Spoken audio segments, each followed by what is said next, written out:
সোহেল তো বসিরহাট আছে। কাল আমরা গ্রামের বাড়ি যাচ্ছি, তাই প্যাকিং শুরু করে দিয়েছি। Hello everyone, welcome back to my new vlog. এখন সকাল 9টা বাজে, তো সকাল সকাল চলে আসলো সোহেল আর ফেরদৌস। সোহেল এখন স্নানে ঢুকেছে আর ফেরদৌস এখন চা খাচ্ছে। ফেরদৌসের স্নান হয়ে গেছে, সারা রাত জার্নি করে এসেছে। আর আরিশা এখনও ঘুম থেকে উঠে নিয়ে, যে দেখুন ওর এখনও লেট আছে, মোটামুটি 12টা নাগাদ ঘুম থেকে উঠবে। আর ওর পাপা তো চলে গেল নিচে বাজার করতে, তো ও আবার কলেজ যাবে আর এরাও বের হবে। মোটামুটি 11টার মধ্যে সবাই বেরিয়ে পড়বে। তাহলে এখন আমি রান্না শুরু করে দেবো। তো এখন আমি দুপুরে এই মাছটা রান্না করব। আমি ফ্রিজ থেকে বের করে নিলাম। এটা আমি ঝিঙে আর আলু, পেঁয়াজ আর টমেটো দিয়ে ঝোল করব। ভাবছি রাতে বিরিয়ানি করব। আর ও বাজার করে যা নিয়ে এসেছে সব আমি তুলে দিয়েছি। আর রাতে মাংস করেছিলাম, একটুখানি আছে, ওটা এখন আমি গরম করে নিচ্ছি। এখন দুপুর 2টা বাজে আর ও তো খাওয়া দাওয়া করে কলেজ চলে গেছে। আমার আরিশার খাওয়া হয়ে গেছে আর ওরা একটু বের হয়েছিল, এক্ষুনি আসলো। তো ওই যে একটু ফ্রেশ হয়ে এখন খেতে বসে গেছে। আর সোহেলের বলে গরম লেগে গেছে, বাইরে থেকে আসলো, তো ও এখন গামছা পরে খাচ্ছে। ও লজ্জায় মুখ ঘোরাচ্ছে না। আর ফেরদৌস হাসছে, ও গামছা পরে খাচ্ছে আর আমি ভিডিও করছি বলে ফেলছে। এই যে ফেরদৌস সবাইকে হাই করে দিচ্ছে।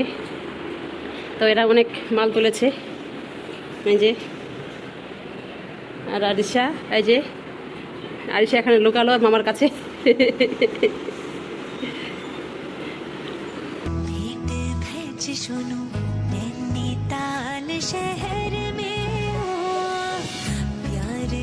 এখন রাত 11টা বাজে আর আমি আর সোহেল একটু বের হয়েছিলাম বাজার করতে। তো আমি ভাবছিলাম যে রাতে বিরিয়ানি করব, তো বিরিয়ানি করতে পারিনি, আমরা বাইরে থেকে নিয়ে এসেছি। আর এসে দেখছি আরিশায়, যে দেখুন আমাদের সোফার অবস্থা কি করেছে। গোটা বাড়ি একদম দিয়েছে একদম 12টা বাজিয়ে, কারণ ওকে আমরা নিয়ে যাইনি। ও খুব কান্নাকাটি করছিল, ওর পাপা ফোন করলো, তারপর সোহেল এসে নিয়ে গেল। তো আমরা অনেক শপিং করেছি, অনেক বাজার করেছি। কয়েকদিন পর চলে যাব গ্রামের বাড়িতে, একেবারে ঈদ করে চলে আসব। তো আরিশার স্কুল ছুটি আছে, ওর পাপার কলেজ ছুটি আছে, ওই জন্য এখন গ্রামের বাড়িতে যাচ্ছি। ভাবছি ছুটিটা ওখানে কেটে আসবো। ভাবছিলাম এখন তোমাদের সঙ্গে শেয়ার করব কি কি কেনাকাটা করলাম। তো সবার বলে খুব খিদে পেয়েছে, বলছে যে পেটে ছুঁচো দৌড়াচ্ছে, আগে খাবার দে। তো এই ফরকটা আরিশার জন্য কিনলাম। আমি কিনিনি, এটা সোহেল কিনেছে আরিশার জন্য।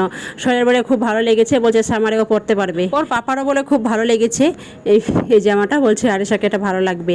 তো ভিডিওটি ভালো লাগলে অবশ্যই লাইক, কমেন্ট, শেয়ার, সাবস্ক্রাইব করবেন আর পাশে থাকা বেল আইকন বাটনটি প্রেস করবেন। আমি কাল থেকে প্যাকিং শুরু করে দেবো, অনেকদিন থাকতে হবে, প্রচুর প্যাকিং আছে।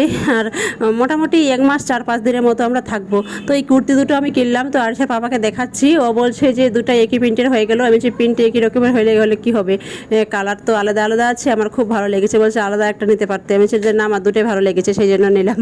সোহেল ওদিকে চিৎকার করছে, বলছে আপা তাড়াতাড়ি আয়, আমার খুব খিদে পেয়েছে। আসলে আজকে আমরা বিকালে কিছু খাইনি, সেই জন্য খাওয়ার টাইম পাইনি।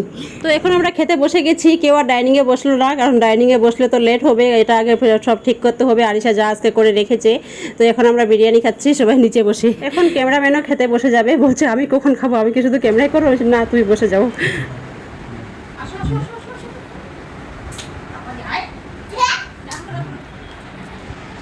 এখন ফেরদৌস বাড়ি চলে যাচ্ছে। ও ফেরদৌস একা যাচ্ছে, সোহেল বসিরহাট গেছে, ওখানেও একটা কাজে আটকে গেছে, ও কয়েকদিন পর যাবে। ফেরদৌসের ক্লাস আছে বলে ও এক্ষুনি বেরিয়ে পড়ছে। আর আমরা কালকে চলে যাব।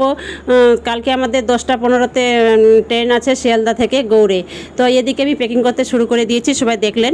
তো আরিশাকে আমি বলছিলাম যে তুই এখানে কি করছিস। ওর মানে খুব আনন্দ, আমরা বাড়ি যাব, আমি প্যাকিং করতে শুরু করে দিয়েছি, ও বুঝতে পারছে।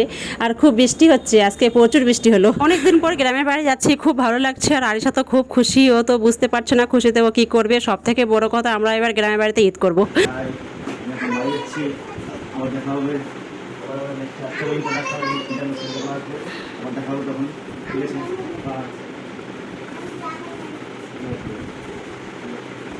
গ্রামের বাড়ি যাবো, কালকে যাবো, আজকে না। আর সোহেল তো বসিরহাট আছে,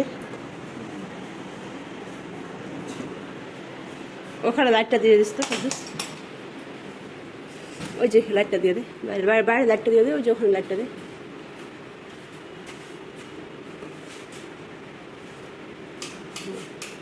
ওটা হ্যাঁ, ঠিক আছে, যা তাহলে, সাবধানে যাস, একা যাবি।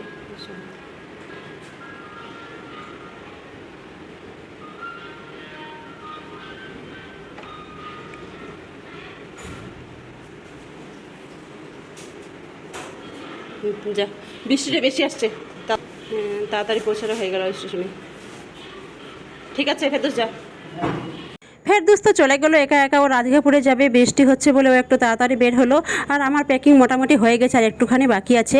ওর পাপার এখনও হয়নি, ও কলেজ থেকে এসে করবে। আমার আরিশার হয়ে গেছে।